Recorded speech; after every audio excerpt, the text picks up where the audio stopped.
Bang Karni, kami mencatat sebetulnya ada 5 masalah ya dalam, eee, apa namanya, rencana atau perintah dari Panglima TNI untuk kemudian, menempatkan prajurit TNI di dalam kejaksaan. Pertama tadi siang saya nonton Kapuspen, eee, Kejaksaan ya Kejagung, eee, Bang Harly Siregar, dia ditanya sama wartawan, sebetulnya selama ini apa yang menjadi masalah sehingga TNI diminta oleh kejaksaan untuk menjaga kejaksaan. Dia bilang, selama ini kita fine-fine aja, nggak ada masalah. Loh terus kenapa ada kemudian permintaan? Kalau misalkan fine-fine saja gitu ya. Jadi tidak ada urgensi yang sebetulnya eh, yang mendesak kemudian meminta TNI untuk melakukan pengamanan di kejaksaan-kejaksaan. Kemudian itu kemudian akan menjadi masalah karena dalam wawancara itu juga dikatakan apakah nanti hanya sekadar untuk menjaga aset atau gedung TNI. Dikatakan nanti kemungkinan bisa juga dalam penangkapan, dalam kemudian penggeledahan. Loh itu nanti bisa digugat sama orang karena TNI bukanlah aparat penegak hukum. Gitu ya. Kalau dia terlibat di dalam penangkapan, penggeledahan, penyitaan, wah jadi repot Bang Karni. Karena TNI tidak dididik untuk melakukan itu.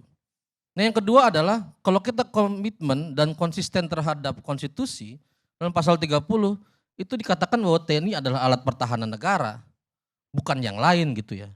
Itu yang kemudian membedakan dia dengan institusi yang lain. TNI diberikan license to kill, dididik, dilatih, diberikan Sukhoi, diberikan kapal selam, bukan untuk tujuan jagain kejaksaan. Saya membayangkan misalnya TNI kemudian menjaga kejaksaan, dia ada di mana? Di depan di pos penjagaan. Kok bahasa Jawanya kok sakno banget gitu, kok kasihan banget jadinya. TNI yang sebetulnya kesatria, penjaga kedaulatan, kemudian turun derajatnya. Ya mohon maaf, kemudian ditempatkan di depan gedung kejaksaan gitu ya. Ini kan jangan begitu. Kemudian soal dasar hukum ya.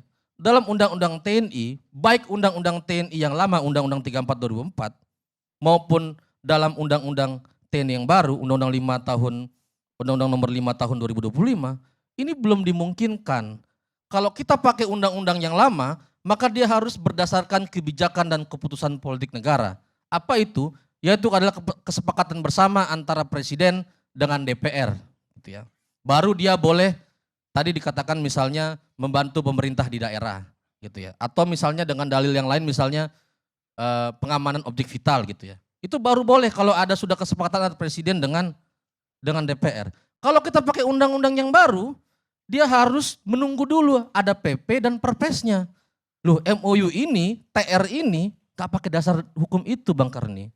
PP-nya belum ada, Perpesnya belum ada. Imparsial mengingatkan bahwa penguasa tertinggi angkatan bersenjata kita, angkatan laut, angkatan udara, angkatan darat, itu presiden.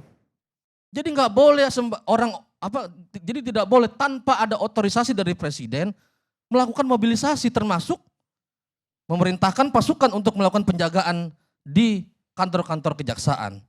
Itu kan mobilisasi.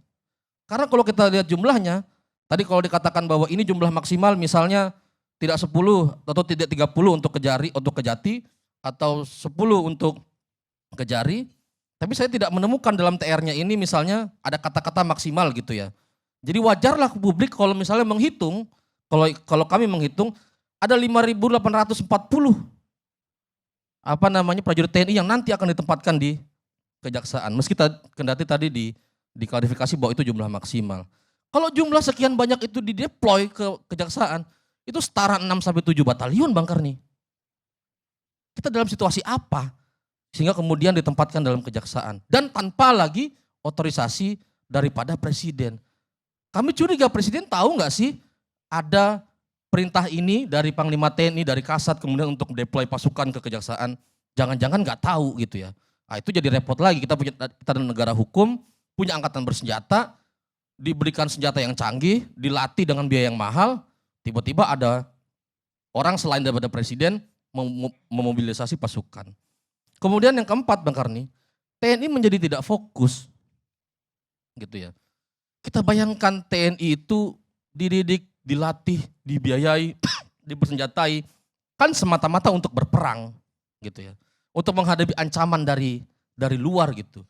Kita bayangkan nih di dunia ini nggak baik-baik saja. India sama Pakistan ini lagi lempar-lemparan rudal, kok kita masih bicara ini tentara kita boleh nggak ya jagain kejaksaan? Nanti jangan-jangan boleh nggak ya jagain kampus-kampus? Boleh nggak ya nanti jagain DPR gitu ya? Jangan dong. Kita pengen TNI kita fokus untuk menghadapi ancaman dari luar karena situasinya nggak aman. Dalam waktu satu malam, 6 pesawat tempur India jatuh. Kalau kita berada dalam situasi perang begitu, bagaimana kesiapsiagaan kita? Orang kemarin saja, mohon maaf, bukan saya kemudian mau mengkapitalisasi bencana duka yang kemarin terjadi. Di Garut saja, Bang Karni, kemarin yang memang tugas utamanya TNI untuk melakukan peledakan bahan peledak afkir atau bahan peledak yang sudah kadaluarsa, itu saja terjadi korban loh. Itu tugas utamanya. Kenapa menjadi demikian? Karena kami pikir TNI menjadi tidak fokus karena otoritas sipil menarik-narik TNI dalam urusan-urusan yang sebetulnya bukan tugas utama mereka. Jagain kejaksaan, makan bergizi gratis, ikut proyek strategis nasional di Merauke, swasembada pangan yang kemarin rame misalnya nanam jagung berubah jadi singkong dalam polybag. Apakah itu yang kita inginkan postur TNI yang kita inginkan? Kan tidak. Kita ingin TNI tetap fokus untuk menghadapi ancaman dari luar gitu ya. Jangan sampai ditarik-tarik dalam urusan dalam negeri yang melalaikan tugas utamanya mereka. Kemudian yang terakhir ini penting juga, anggaran siapa nanti kalau misalkan ini ada deployment pasukan menjaga kejaksaan. Tadi sekira saya ngobrol sama Pak Ponto, biasanya itu didapat dari institusi yang meminta. Loh, saya ingatkan dalam undang-undang TNI itu pembiayaan TNI itu sifatnya terpusat berdasarkan anggaran pertahanan negara. Artinya dia tidak boleh ngambil dari anggaran yang lain. Gitu loh. Kalau kemudian itu diambil dari anggaran pertahanan, kalau perhitungan kami tadi, kalau misalkan jumlah maksimal tadi yang 5.800 itu di deployment ke kejaksaan, maka dalam satu hari 300 juta, dalam satu bulan 8 miliar, dalam satu tahun 105 miliar. Apakah kita nggak sayang uangnya? Saya ini dari kecil Bang Karni, seneng banget lihat tentara gitu. Saya tumbuh dan besar di Halim Bang Karni. Tapi saya sedih lihat alutsista kita tuh hancur-hancuran. Pak Punto kan dari Angkatan Laut, tahu betul misalnya marinir pertahanan Pangkalan, hari ini latihannya pakai apa?